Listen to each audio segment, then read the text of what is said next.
Now, I've never shared my whakapapa before on a webinar for the Education Hub, but as tonight we are talking about bicultural practice, I'm going to give it a go, so bear with me, please. There's always a first time. Ko Boeing 747 Te Waka, ko Crabtree Te Maunga, ko Basingstoke Canal Te Awa, ko Ingarihi Te Iwi, ko Vicky Hargraves Taku Anawa. And a warm welcome to everyone joining us tonight. Let me go straight ahead with introducing our speaker tonight. Deanna Niha is leader of He Waka Eke Noa Early Childhood Centre, which is in Whangarei. Deanna and her team have been exploring bilingual and bicultural education and leadership, and they're really keen to share some of their ideas around mana-inspired teaching, learning and leadership with us tonight. So I'm really very delighted to welcome you, Deanna, to our webinar tonight.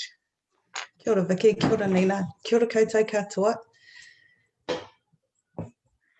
I guess probably a little bit kōwaio, so ko tangihua te maunga, ko wairoa te awa, ko tirerau te marae, ko Thomas taku huatane, ko Rico rawa ko Dion aku tamahine, ko Tommy rawa ko te autahi aku mahanga, ko Deanna Niha ho. So I hail from a tiny little place called Tangataroria, which is halfway between Whangarei and Dargaville. I have 4 children. I have Rico and Dion. Rico's our eldest. She's 20 next week. Dion's 18, and Tommy and Te Autahi are twins. So and they've just turned 13. So that's just a little bit about who I am, where I come from. Kia ora, what makes Deanna. up me. Yeah. Kia ora, thank you so much for that. Okay, so we're here tonight to talk about bicultural practice, and so perhaps maybe you could start us off, Deanna. Just could you explain how you conceptualise bicultural practice in your centre and kind of what it looks like for you and your team? That was quite an interesting question that we had with our team. So for us, I guess at He Waka Eke Noa, bicultural practice it's more conceptualized by ways of knowing and being.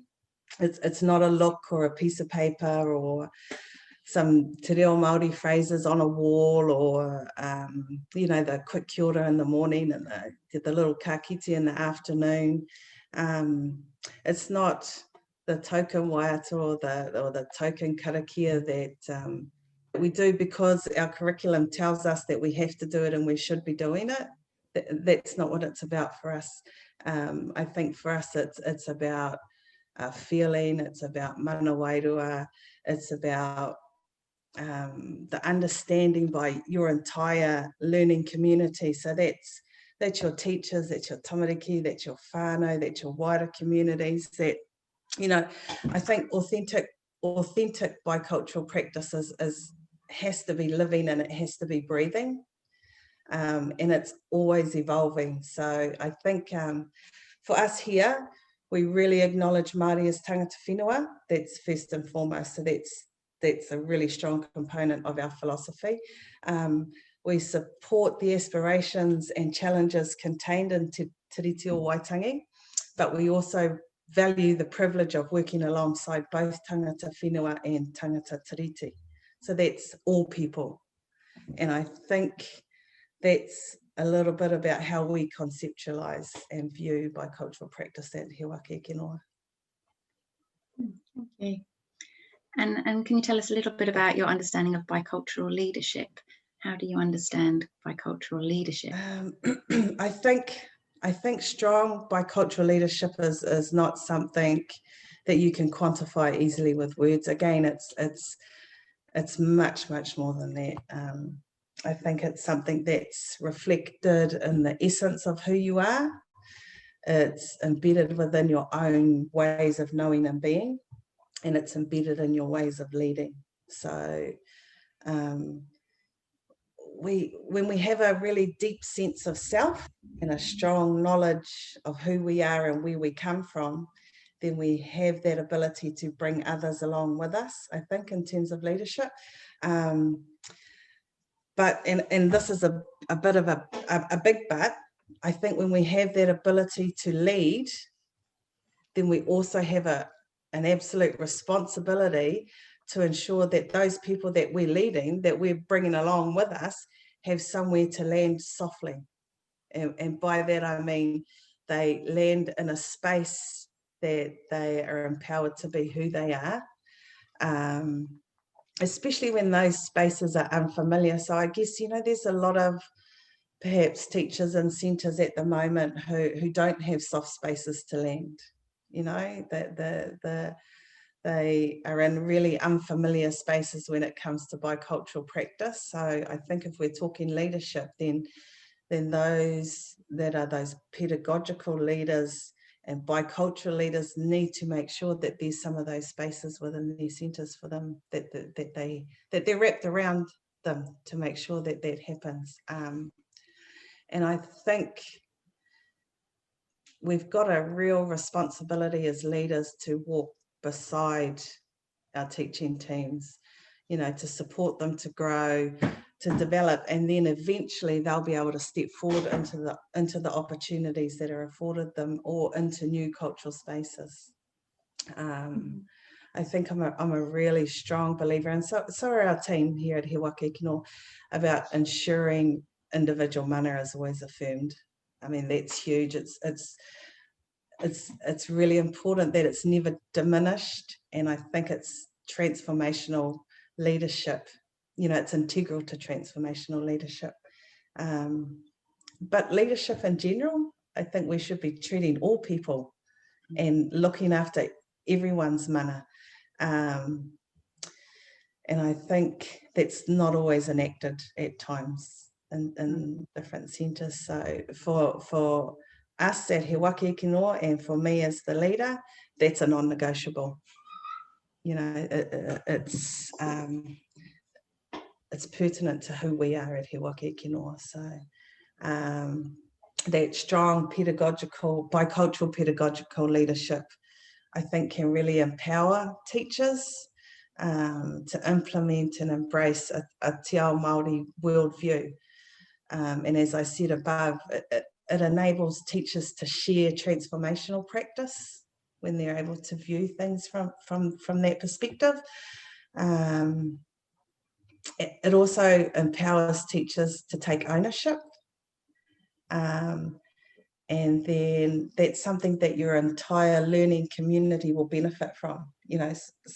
So for me, in essence, and we've all heard it before, when Māori are achieving, everyone's achieving.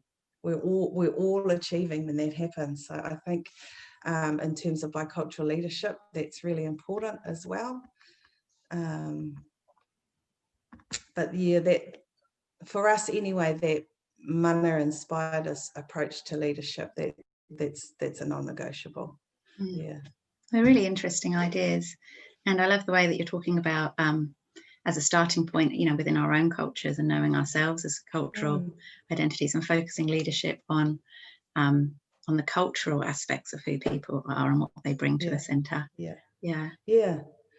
I think part of our philosophy, and I think I talk a little bit later about philosophy and how important it is firstly acknowledging Māori as tangata whenua of our land, and then being able to practice, with Te Tiriti o Waitangi and Te Tiriti, doing that together as one, but first and foremost acknowledging Māori as tangata whenua.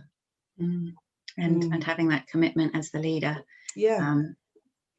Making that your commitment, and then bringing others along with you, purely because you hold that idea and your own values. So a lot of this is about values and what you value and where you kind of place your priorities. I think so. It is, because I think I don't think our values or our morals change too much, just our knowledge base does. So those, I think, need to still be strong and recognised and spoken to when we're trying to create that culture within and about bringing everybody on board. So you're suggesting that someone who doesn't even necessarily know much about bicultural practice, if they start with the valuing tangata whenua as valuing. And acknowledging, it's just that acknowledgement as well, and understanding that. I think it's a great starting point. I think even before that, though, they have to probably look within in their own cultural spaces and accept that, and then they'll be able to step into other cultural spaces. That makes a lot of sense. I just want to go back to a word that you used, and I think it's a really, really interesting phrase about this mana-inspired leadership, and looking at everybody's mana and trying to enhance mana as a key sort of leadership task. But could you explain for people that aren't familiar with even just the term mana? Well, I think, sorry, Vicky. No, go ahead. I think, so I think for us here, and when we're thinking about mana-inspired leadership and teaching and learning, it's about acknowledging whakapapa, and it's about acknowledging identity, and it's about acknowledging taonga tuku iho. So those are, I think those are all integral things to one sense of self, so whether that be with your teachers or your tamariki or your whanau. So whakapapa for us is about affirming one's sense of self. Identity is about supporting one to make sense of their world and who's in it. And taonga tuku iho is about celebrating inherent dispositions and attributes that your tamariki, your whanau, your colleagues, they're all adorned with before they get to you, way before they cross our path. They've got all of these people that come with them. And I think that, it's about understanding that, and that's what mana is. It's about upholding one's integrity. So that's huge, and relates very much. Sorry. Taonga tuku iho for us is about all of those things that our tūpuna or our ancestors or those people that have gone before us have wrapped around us and adorned us with. So it's about us acknowledging those and accepting those and using those as teaching tools. Celebrating them. Absolutely, yeah. And it is quite a, it's a mana-inspired approach to teaching and learning isn't an easy concept for some people. And it's not that easy to grasp for some people, and I guess it can be tricky. But I think back to your question, that when you come from a place where you understand that your own individual integrity matters, then you'll be able to step forward into that space or that situation or that mindset of always valuing somebody else's mana. When you know that your integrity matters,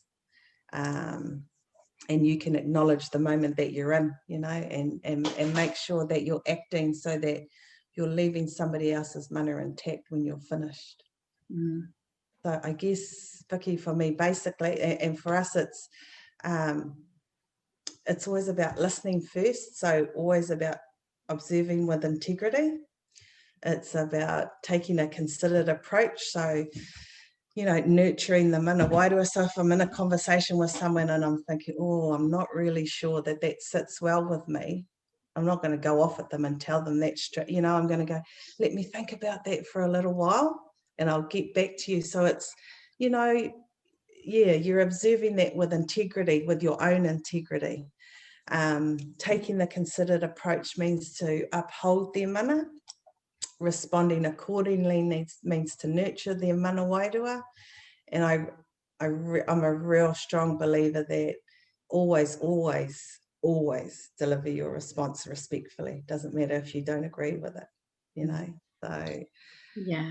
What we don't want to see is centre leaders coming along to teachers and saying, get that tea towel off your shoulder or something, focusing on these very minor points and putting people down because maybe they're not getting things culturally correct. And there will be times where, and people are possibly listening now, they're thinking, oh God, how am I supposed to do that when, she's going off at me, or there's a moment where I'm sort of lost in that particular moment. And I understand that, but I think, and I'll probably leave this with our listeners to just ponder for a little bit.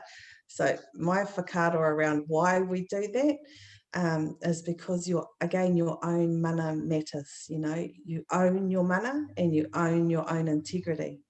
So nobody else has control over that. That's yours.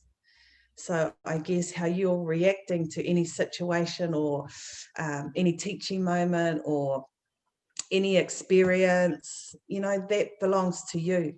It doesn't belong to anybody else. So, you know, there's a little whakatauki that says kia tū rangatira noho whakaiti, which means stand strong in your own mana. That's why, you know. So I think for me, when I first heard that, it was really powerful, and just writing up some notes and unpacking this kōrero around what is mana, you know, I always come back to that. I come back to the fact that it's because your own mana matters and you own it. And that's yours. Nobody else's. Nobody else has control over it. Yeah, that's incredibly powerful, isn't it? For you know, what teachers, and empowers everybody listening tonight to be able to go out there and be who it is that they want to be, and be the change they want to see, I suppose. Yeah. Well, I guess I just imagine if we then take that lens of standing strong in our own mana, you know, kia tū rangatira noho whakaiti. Imagine if we apply that lens to working with our tamariki. Imagine if we apply that lens when we're working alongside our colleagues, and then, you know, our whanau. That's huge potential for transformational change and for creating cohesive relationships. You know, imagine the shift in somebody else's sense of belonging when you treat them with respect and you uphold their mana, and you make sure that every time you deal with them, their integrity is left intact. I think that the shift for, you know, mana atua, mana aotearoa, mana reo, mana tangata, those are all the things that are embedded in our curriculum. Imagine the shift in one person's sense of self if that's how we practice, if we changed our lens. Imagine our tamariki, if that's the lens that you're using to come from when you're practicing with them. You know, they're all constructs that should be living and breathing and reflective in your day-to-day practice. Every time you come to work, more than once a day, you know, I guess it's in the engagement and within the learning environment that you're in. Thank you. You gave us a good example of how you can uphold someone's mana or integrity when perhaps they're saying something to you that you're uncomfortable with. You know, just saying, I'll think about that for something, you know, leave it with me, I'll think about that. I think our teachers tonight are really looking for some really concrete examples of how you might handle a problematic situation, or just how you encourage teachers to feel that their mana is respected. Yeah. You know, can you give a practical example? Another big thing is, you know, it may be going through your head, but I always say to my team, never let it show on your face or fall out of your mouth, because you can't take those words back. You can't take the scowl off your face. So practice really hard, you know, and again, that's about listening first. It's about taking a considered approach, and it's about responding accordingly, you know, and that's observe with integrity, uphold mana, and nurture mana wairua. So that's huge for me too, you know, like just take a minute to step back, you know, because again, you own your mana. So if you're going to be reactive, then you have to expect the reaction that you're going to get. But if you stand strong in your own integrity, take a step back, take a deep breath, sometimes 2 or 3, and sometimes you may even have to walk away from it, you know, when you're dealing in different situations. And that can be with tamariki as well. They push our buttons, you know, the struggle is real. Yeah. And it may be actually that one of your teammates looks over your shoulder, and sometimes with us, it's not even, no words are spoken. It's just a look that says, I've got you. And they will come in and they will tag you out, and you will step away from it. Yeah. Because we're practicing from the basis that we're always nurturing mana. I could Yeah. stay there and have a full-on conversation with a 3-year-old about why I think they should put their shoes on and why they don't want to put their shoes on, you know. But so it's about being able to acknowledge that as a teacher as well, and saying it's okay to step away from that space. Yeah. Even when you're possibly in, you know, it's okay to disagree, you know, agree to disagree. I think that's healthy. I think that if your values and your morals are strong and the culture within your centre is strong, then you can have those hard conversations and leave them still feeling okay and leaving that other person's wairoa still intact. That's a really good point. Thank you, Yeah. Deanna. I want to invite people listening tonight to start typing in their questions. Please go ahead, use the chat box to let us know what questions you have for Deanna. And I just wondered as well, Deanna, maybe you could talk a little bit about how you've worked with your team to ensure that everybody's sort of aligned in these practices and the philosophy of your centre. Yeah. I guess for us, ensuring our practice and our philosophy are aligned is integral to all we do. It's who we are. So again, it's about us as leaders and all. You know, when I look at our team, it's funny because I use little metaphors now and again. So you know, I look at them, and my metaphor for our team at this particular moment in time is a marae. So everybody has their role. Everybody has a place. And I think it's about us as leaders being able to create those spaces so that your team feels empowered and safe to contribute to those conversations. Otherwise, you're not going to have buy-in, you're not going to have ownership, and you're not going to have any collective connectedness at all. So at He Waka Kino, we're always reminding each other about the importance of walking the walk, you know. So we talk to the fact that if it's written in the philosophy and it's sitting on our wall and it's sitting in our portfolios and it's sitting by our lockers, then we'd best be practicing it on the floor. But that's not just the leader's responsibility to make sure that everybody's doing that.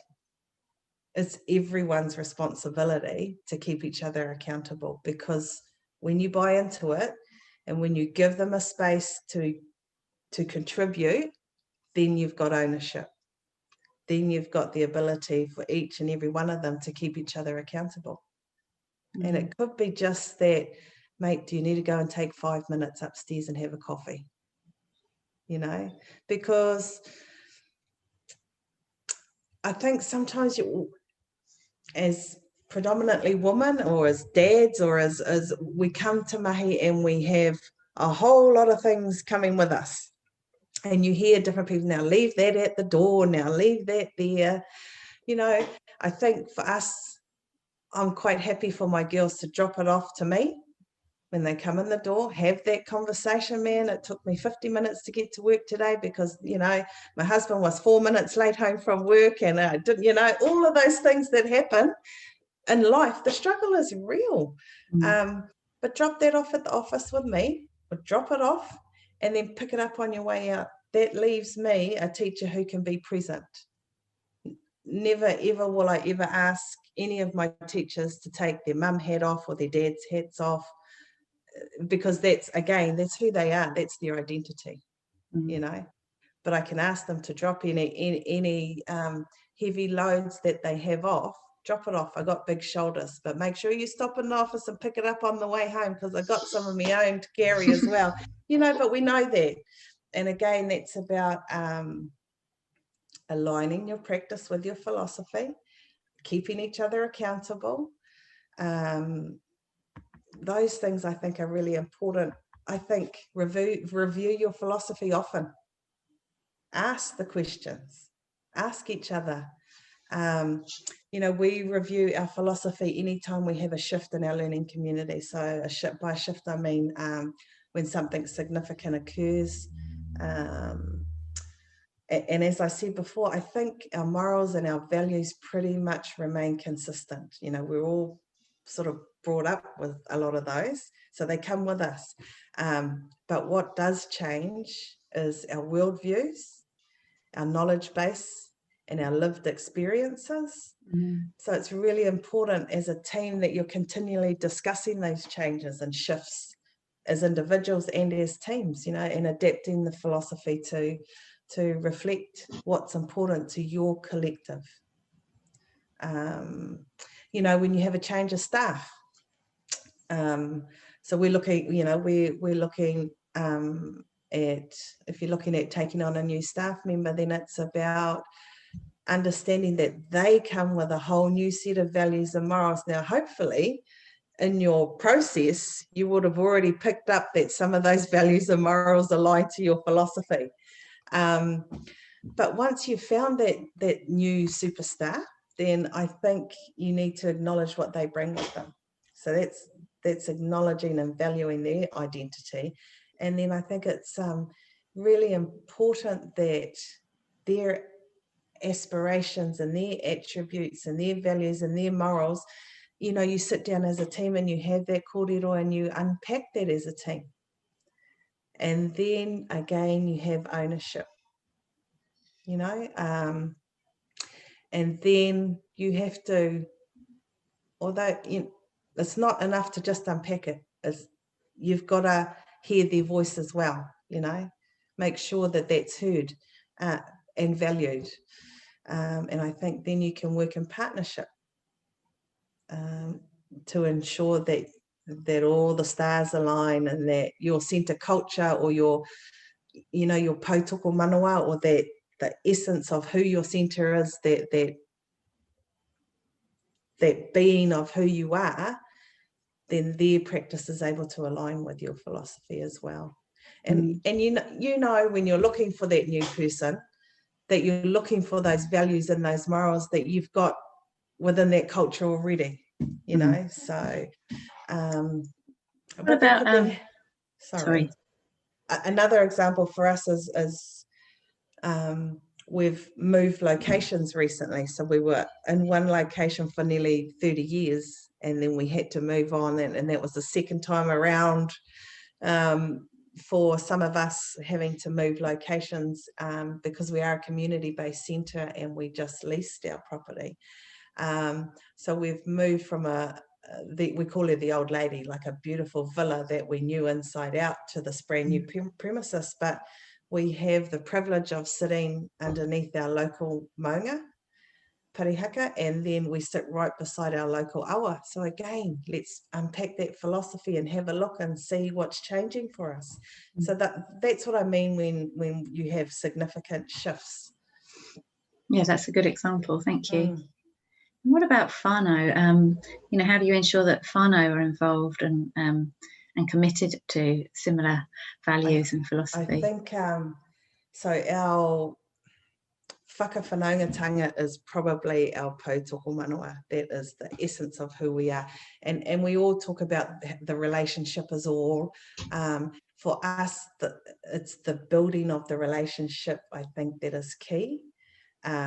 So, you know, really take time to get to know your whānau. You'll have some whānau that will walk in the door and want to talk for an hour, you know, and catch up on their day and do all of that. And some that'll just fly in under the radar and fly back out again, you know, but you have to have sense enough to know that.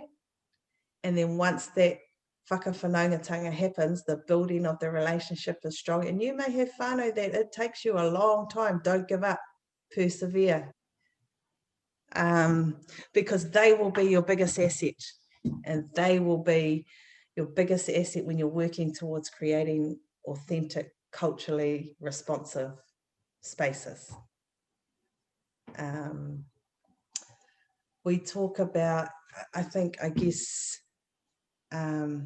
you do lots of things. You know, you celebrate all of those milestones with whānau. You have online platforms that you use, but I don't think anything can beat the face-to-face, the kanohi ki te kanohi. Some people feel a bit more comfortable to share using the online platform, and that's okay too. Make sure you read it and make sure that those whānau aspirations are reflected in their child's stories or their learning memoirs. make sure that that happens, because that is integral to building the relationship. That's integral to whakawhanaungatanga. You know, when whānau come to visit, they're showing the philosophy, and sometimes their philosophy might not align with yours. It actually might not be something that they're wanting for their child, and that's okay. You know, because not every centre is every family's cup of tea. Yeah. But we're strong in what we believe as a collective. Okay. Yeah.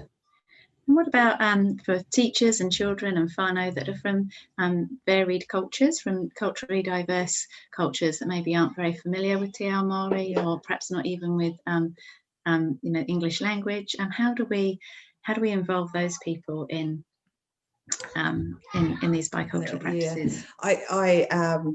I've had these conversations really recently with my daughter. So she comes from a health perspective, and I come from the education perspective, and she often challenges the way that I think, and she inspires me to think deeper sometimes. But her whakaaro around that pātai was, you know, when I put it to her, she said, first, I think you have to look within and understand who you are within your own mana wairua.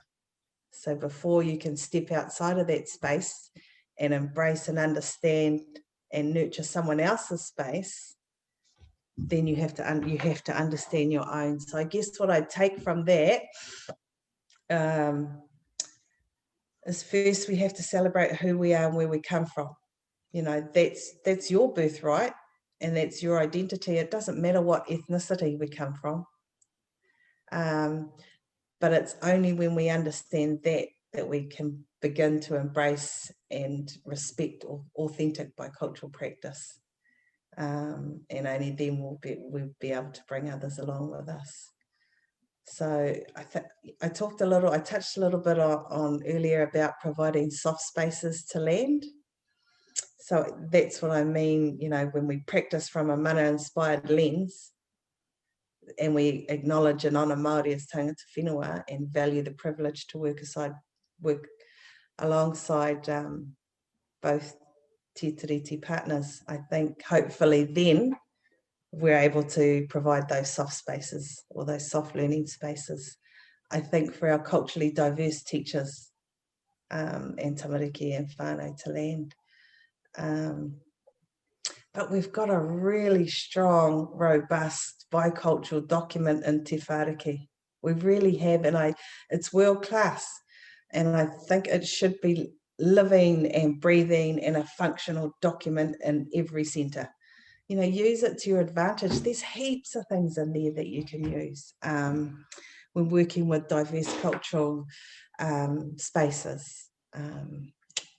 You know, maybe have copies for whānau to take home, or put the link on your online platform so they can have a look. Te Whāriki online is amazing. You know, help it to evoke conversation. Use it as a tool. That's what it's there for. Make reference to it often. Talk about it in your daily conversations.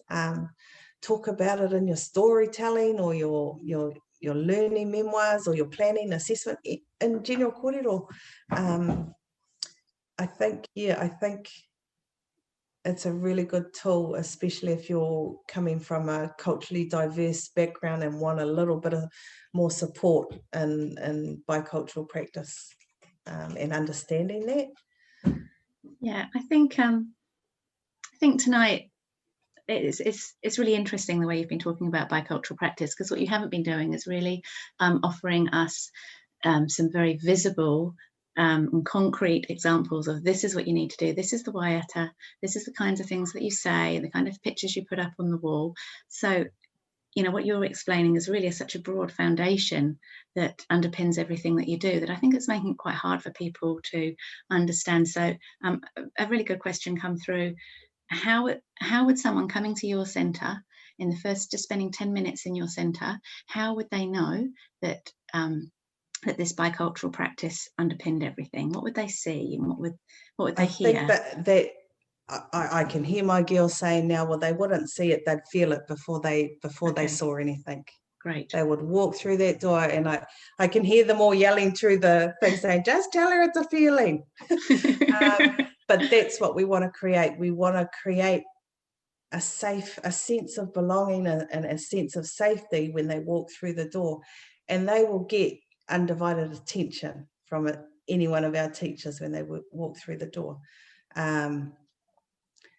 They will see, we don't have huge amounts of posters on the wall or reo or waiata or any of that sort of stuff. You will hear it in the way that our tamariki speak to each other. You will hear it in the way that our teachers speak to each other. You will hear it again, it's that way of being. It's really hard to, I don't have the answers. I don't have those things to tell you, well, this is how you should practice, because that's biculturalism. I think that's something as your own collective you have to unpack, because it'll be relevant to you.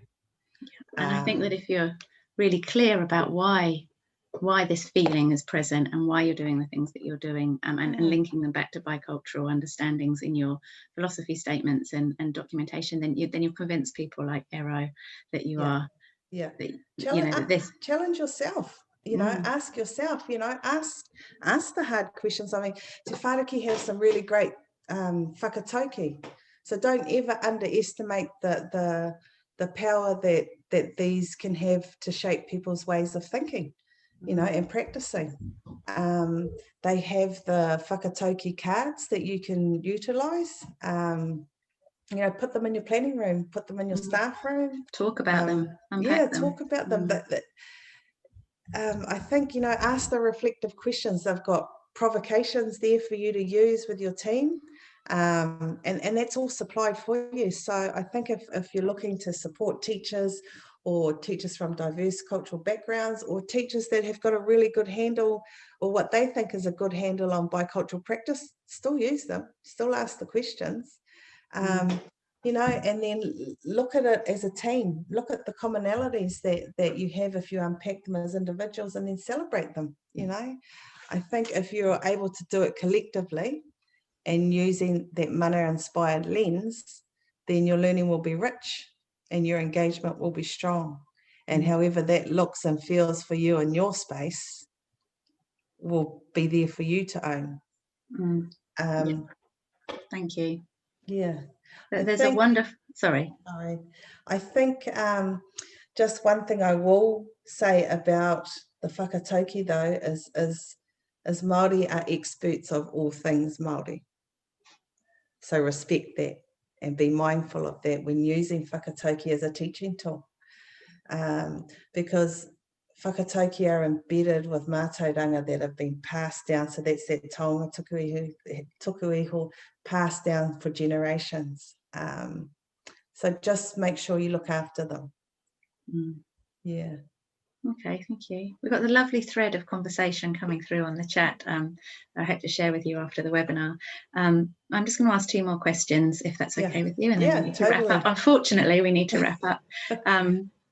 So just a sort of quick answer. People are asking about how you find out families' aspirations and how you weave that into learning stories. So we do that right at the start. So as soon as they walk in the door and you have that, some will hurry-do and you'll have a conversation right off the bat. You'll again, it'll be a feeling. And then some you can straight off the bat whakapapa back to, I know your cousin, or I know them. We have had in the past a lot of blood connections, so lots of relatives and lots of cousins and lots of friends and things like that. But when we get a whānau come in, that's all part of our getting to know them. It's about them filling out their aspirations for their child. It's about them,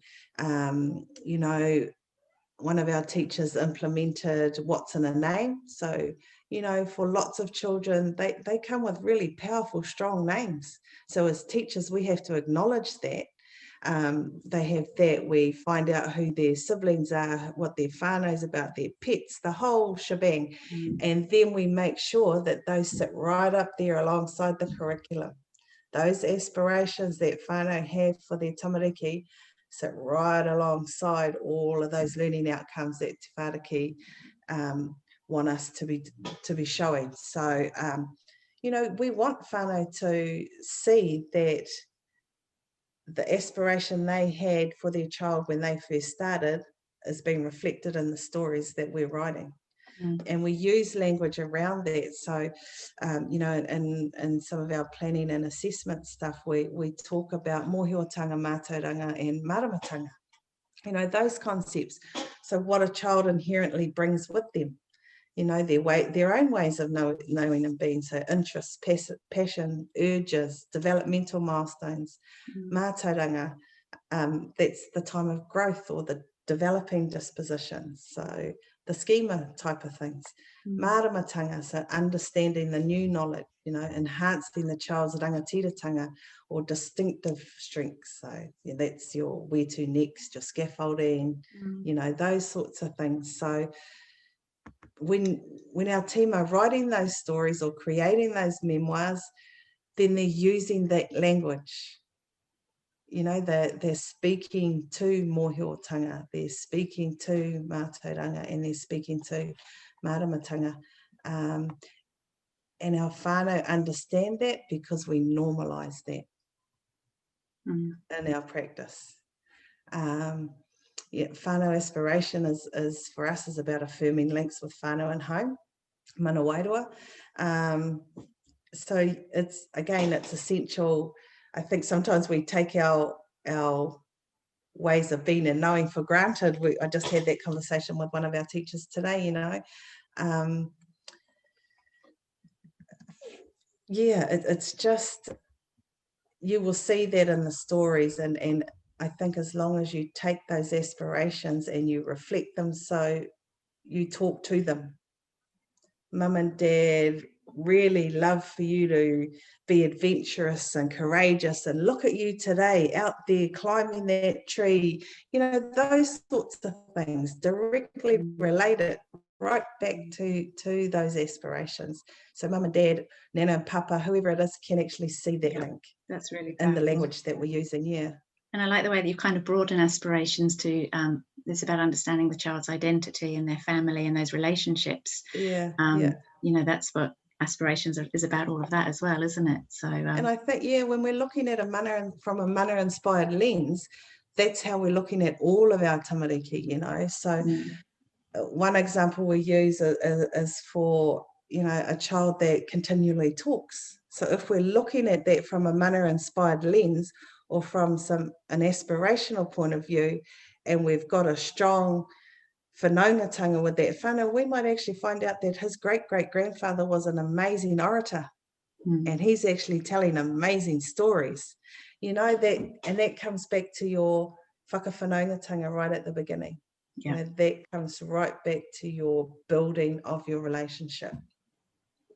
Okay, Deanna, you've been so inspiring tonight, and you've really got such a strong sorry,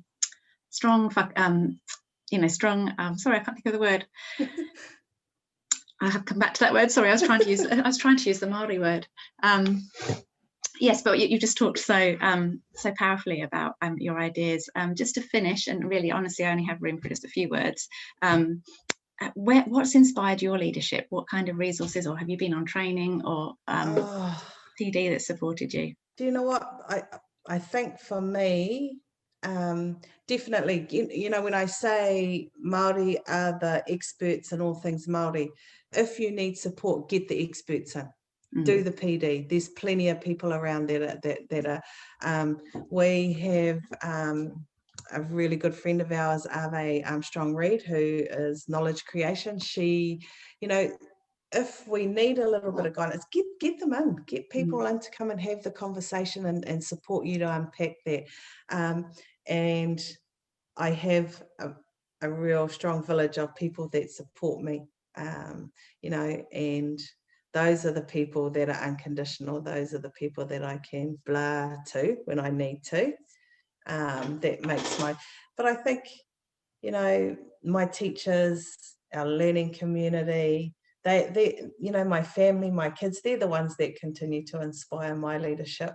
You know, if we can leave some legacies, we can leave what we've created here, and that continues to be the legacy for others. Then when we built this place, we built it with the understanding that we were acknowledging all of those strong mana wahine that went before us as we were stepping into some new spaces, but we always had to be, you know, acknowledge them first. So that's what this place is. That's what inspires me.